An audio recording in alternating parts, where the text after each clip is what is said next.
Oui, mais voilà, connaître son propre corps ne va pas du tout de soi. Les tabous sont tenaces. Pour y remédier, il y a ce genre d'initiative, utile et très originale. Je me présente complètement ou... Clémentine et Alban sont sages-femmes. Ce qui m'intéressait, c'était vraiment... À Bruxelles, elles organisent des ateliers où des femmes viennent spontanément observer leur propre sexe. Cela peut sembler étrange, mais c'est très sérieux. Ce jour-là, c'est une première pour l'ensemble des participantes. Pardon de vous interrompre. Bonjour mesdames, bonjour à toutes. Bonjour. Et merci de nous accepter dans votre petit cercle. Juste par curiosité, le but de ce genre d'atelier, c'est quoi concrètement? On va dire que le but un peu principal, c'est de découvrir son corps ou de le redécouvrir. En tout cas, de passer un moment avec d'autres personnes et avec soi-même pour pouvoir s'observer, observer sa vulve. Oui, parce que quand on est un homme, nous, on a la chance d'avoir tout ça assez visible, alors que ça paraît étonnant que des femmes puissent ne pas connaître leur propre anatomie sur le plan gynéco. C'est presque étonnant pour nous. Mais oui, et en fait, je pense qu'il y a aussi beaucoup de tabous autour de la sexualité féminine, et donc le fait de, ben voilà, il faut écarter les jambes, il faut un miroir, enfin c'est pas accessible et c'est pas C'est moins évident. facile que nous, ouais, c'est sûr. Non, clairement, et c'est pas dans notre éducation. De dire, bah, est-ce que tu as déjà regardé ta vulve? Enfin, c'est pas quelque chose dont on parle beaucoup. Se défaire des tabous, c'est pas... C'est un travail très dur. La première heure et demie est consacrée à des discussions sur ce qui motive, interpelle ou gêne les participantes dans leur vie de tous les jours. Je vais reprendre un exemple que j'ai eu aussi avec ma fille parce que...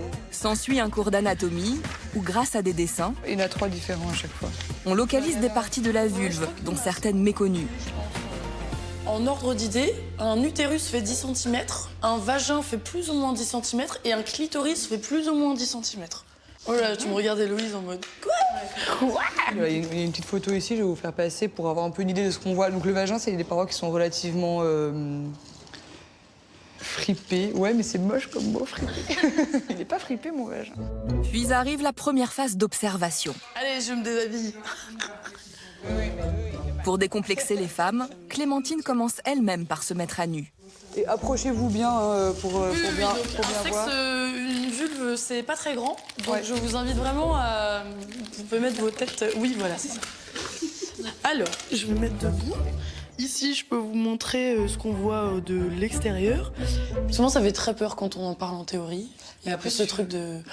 Enfin, regarder nos sexes ensemble dans une pièce, genre hyper bizarre. Et...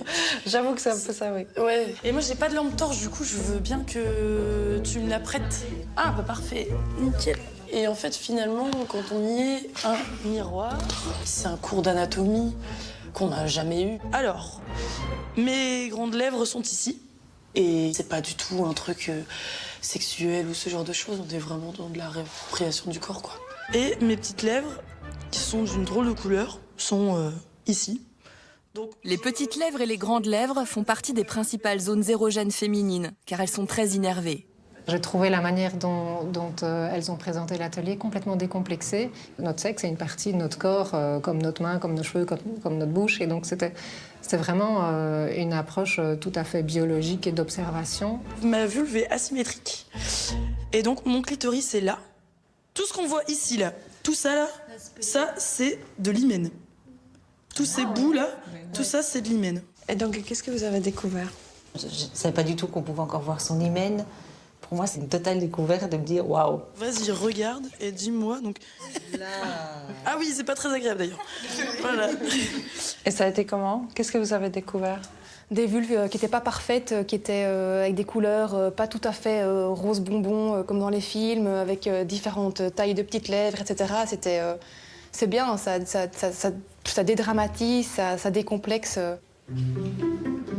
Les femmes sont ensuite invitées, pour celles qui le souhaitent, à s'auto-observer plus ou moins en détail, puisque des spéculums sont distribués. Alors j'ai 2 tailles, j'ai la taille médium et la taille large. Ce sont les instruments utilisés par les gynécologues.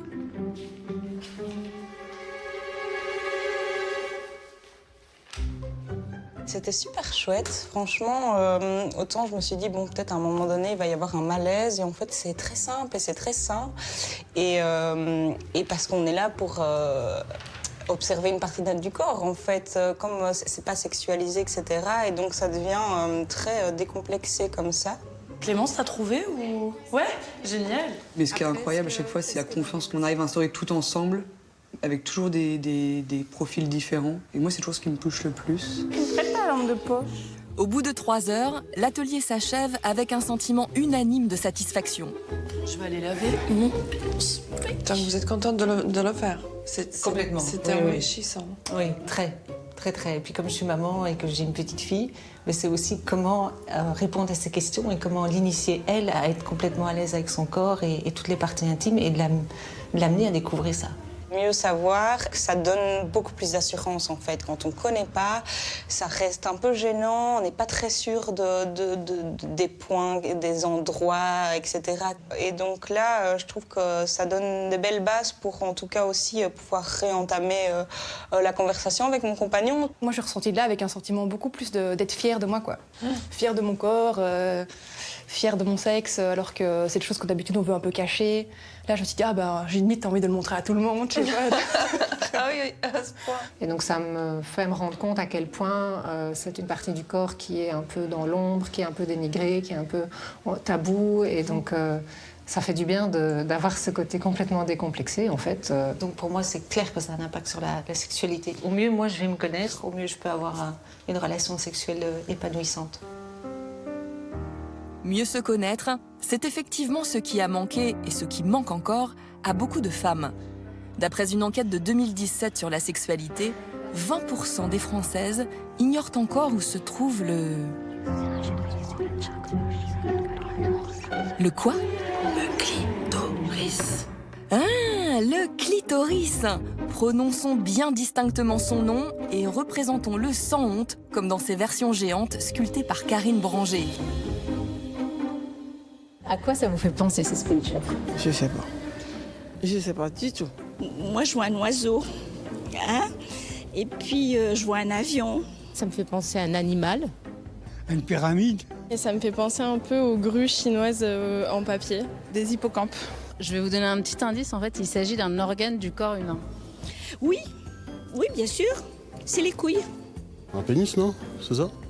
De prime abord et assez frontalement à 2 clitoris. Non. C'est pas possible. Quoi? Ah bon? Eh oui, c'est pas gagné. Alors petit rappel bien utile. Le clitoris n'est pas seulement ce petit bouton visible, mesurant de 3 à 5 cm et contenant 8000 terminaisons nerveuses. C'est aussi toute une partie cachée à l'intérieur du corps. Un organe qui mesure environ 11 cm. Il se compose de 2 corps caverneux et de 2 corps spongieux. Les similitudes anatomiques avec le pénis sont bien réelles.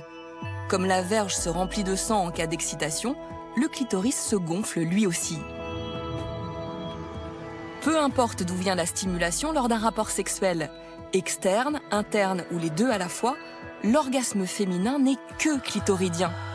Parler de femme vaginale n'a donc aucun sens. Chut. Mais tout cela n'a pas du tout intéressé la science jusqu'à récemment. La gynécologue Odile Buisson en sait quelque chose. En 2008, elle a été la première, avec le chirurgien Pierre Foldès, à échographier le clitoris, notamment durant le coït. Les réactions, quand on a commencé à faire ce travail, n'ont pas été bonnes du tout.